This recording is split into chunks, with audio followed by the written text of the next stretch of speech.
தேவனுக்கே துதி கனம் மகிமை உண்டாவதாக. அன்பான யூடியூப், பேஸ்புக், வாட்ஸ்அப் நண்பர்களே, உங்கள் யாவரையும் ஆண்டவராகிய இயேசு கிறிஸ்து நாமத்தினாலே தேவக்கரம் ஊழியங்கள் சார்பாக வாரம் ஒரு செய்தி நிகழ்ச்சி உங்களை வாழ்த்தி வரவேற்கிறேன்.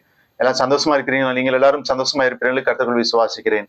இந்த நாளிலும் செய்திக்கு நேராக நான் எடுத்துக்கொண்ட தலைப்பு எழுந்தருளுவார் என்கிற தலைப்பிலே நாம் தியானம் செய்ய போகிறோம். அதற்கு ஆதாரமாக எடுத்துக்கொண்ட வசனம் சங்கீதம் 68:1. தேவன் எழுந்தருளுவார், அவருடைய சத்துருக்கள் சிதறண்டு அவரை பயக்கிறவர்கள் அவருக்கு முன்பாக ஓடி போவார்கள். தேவன் எழுந்தருளுவார். யாருக்கு கர்த்தர் எழுந்தருளுவார் என்று சொல்லி பார்க்கின்ற பொழுது, கர்த்தருக்கு காத்திருக்கிறவர்களுக்கு எழுந்தருளுவார். ஏசாயா தீர்க்கதரிசியின் புஸ்தகம் 33:2, 3 வசனங்களிலே, கர்த்தாவே எங்களுக்கு இறங்கும், உமக்கு காத்திருக்கிறோம், தேவரீர் காலையில் அவர்கள் புயமும் இக்கட்டு காலத்தில் எங்கள் ரட்சிப்புமாயிரும். அமளியின் சத்தத்தினாலே ஜனங்கள் அலைந்தோடி, நீர் எழுந்திருக்கும் போது ஜாதிகள் சிதறடிக்கப்படுவார்கள். நீர் எழுந்திருக்கும் போது ஜாதிகள் சிதறடிக்கப்படுவார்கள். பிரியமானவர்களே, கர்த்தருக்கு காத்திரு. அவர் கர்த்தருக்கு காத்திருக்கிறவர்களுக்காக கர்த்தர் எழுந்தருவார். இரண்டாவதாக, சீயோனுக்காக தேவன் எழுந்தருளுவார். சீயோன் சங்கீதம் 102:13, தேவரீர் எழுந்தருளி சீயோனுக்கு இறங்குவீர், அதற்கு தயவு செய்யும் காலமும் அதற்காக குறித்த நேரமும் வந்தது என்று சொல்லி பார்க்கிறோம். சீயோன் தேவன் வாசம் பண்ணும் ஸ்தலம். சீயோனுக்கு எழுந்தருளி, பிரியமானவர்களே, தேவன் எழுந்தருளி சீயோனுக்கு தேவரீர் எழுந்தருளி சீயோனுக்கு இறங்குவீர் என்று சொல்லி பார்க்கிறோம். அதற்கு தயவு செய்யும் காலம் அதற்காக குறித்த நேரமும் வந்தது. கர்த்தர் எழுந்தருளும் போது தேவ தயவு நமக்கு கிடைக்கின்றது. ஹல்லேலூயா. தேவ தயவு உண்டாகிறது. அடுத்தபடியாக மோசேக்கு முட்செடியில் எழுந்தருளினார். உபாகமம் 33:16 வசனத்திலே, நாடும் அது நிறைவும் கொடுக்கும் அருமையான தானியங்களினாலும் ஆசீர்வதிக்கப்படுவதாக. முட்செடியில் எழுந்தருளினவரின் தயை யோசேப்புடைய சிரசின் மேலும் தன் சகோதரரில் விசேஷத்தினுடைய உச்சம் தலையின் மேலும் வருவதாக என்று சொல்லி பார்க்கிறோம். யாத்ராமம் 3:2 வசனத்திலே, அங்கே கர்த்தருடைய தூதனானவர் ஒரு முட்செடியின் நடுவிலிருந்து உண்டான அக்கினி ஜுவாலையிலே நின்று அவனுக்கு தரிசனமானார். அப்பொழுது அவன் உற்று பார்த்தான், முட்செடி அக்கினியால் ஜுவாலித்தது, எரிந்தும் அது வெந்தும் போகாமல் இருந்தது என்று சொல்லி பார்க்கிறோம். மோசேக்கு முட்செடியில் எழுந்தருளினார். நான்காவதாக, தேவ சபையிலே தேவன் எழுந்தருளுவார். சங்கீதம் 82:1, தேவ சபையிலே தேவன் எழுந்தருளி இருக்கிறார்.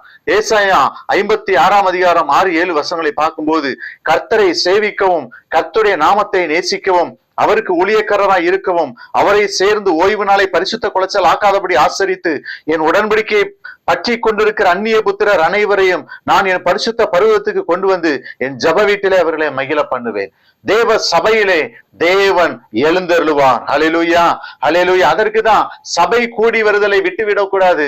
சபையிலே நாம் தேவனை ஆராதிக்க வேண்டும். சபை ஆராதனைகளை நாம் புறக்கணிக்க கூடாது. ஒவ்வொரு சபை ஆராதனைகளிலும் பங்கு கொள்ள வேண்டும். அடுத்தபடியாக, கர்த்தர் சீனாயிலிருந்து எழுந்தருளுவார். உபாகமம் 33:1-2 வசனங்களை பார்க்கும்போது, தேவனுடைய மனுஷனாகிய மோசே தான் மரணம் அடையும் முன்னே இஸ்ரவேல் புத்திரரை ஆசீர்வதித்த ஆசீர்வாதமாக கர்த்தர் சீயோனிலிருந்து எழுந்தருளி சேயீரிலிருந்து அவர்களுக்கு உதயமானார். பாரான் மலையிலிருந்து பிரகாசித்து 10,000 பரிசுத்தான்களுடைய பிரசன்னமானார். அவளுக்காக அக்கினிமயமான பிரமாணம் அவருடைய வலது கரத்திலிருந்து புறப்பட்டது என்று சொல்லி பார்க்கிறோம். ஆறாவதாக, ஆபிரகாமுடைய உடன்படிக்கை ஏற்படுத்த தேவன் எழுந்தருளினார். ஆதியாகமம் 17:21-22 வசனங்களிலே, வருகிற வருஷத்திற்கு குறித்த காலத்திலே சாரால் உனக்கு பெறப்போகிற ஈசாக்கோட நான் என் உடன்படிக்கை ஏற்படுத்துவேன் என்றார். தேவன் ஆபிரகாமோட பேசி முடிந்த பின் அவர் அவனை விட்டு எழுந்தருளினார் என்று சொல்லி நாம் பார்க்கிறோம். தேவன் எழுந்தருள நாம் என்ன செய்ய வேண்டும்? அந்நிய தெய்வங்களை விலக்கி போட வேண்டும்.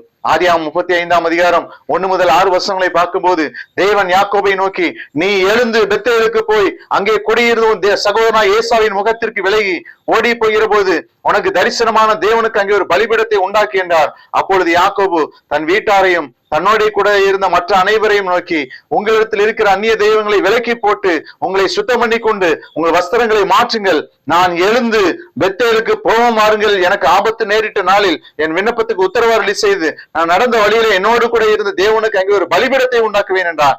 அப்பொழுது அவர்கள் தங்கள் கையில் இருந்த எல்லா அந்நிய தெய்வங்களையும் தங்கள் காதணிகளையும் யாக்கோபிடத்தில் கொடுத்தார்கள். யாக்கோபு அவர்களை சீகேம் ஊர் அருகே ஒரு கர்வாலி மரத்தின் கீழே புதைத்து போட்டார் என்று சொல்லி பார்க்கிறோம். பின்பு பிரயாணம் புறப்பட்டார்கள். அவர்களை சுற்றிலும் இருந்த பட்டணத்தாருக்கு தேவனாலே பயங்கரம் உண்டானதனால் அவர்கள் யாக்கோபரின் குமாரரை பின்தொடராதிருந்தார்கள் என்று சொல்லி பார்க்கிறோம்.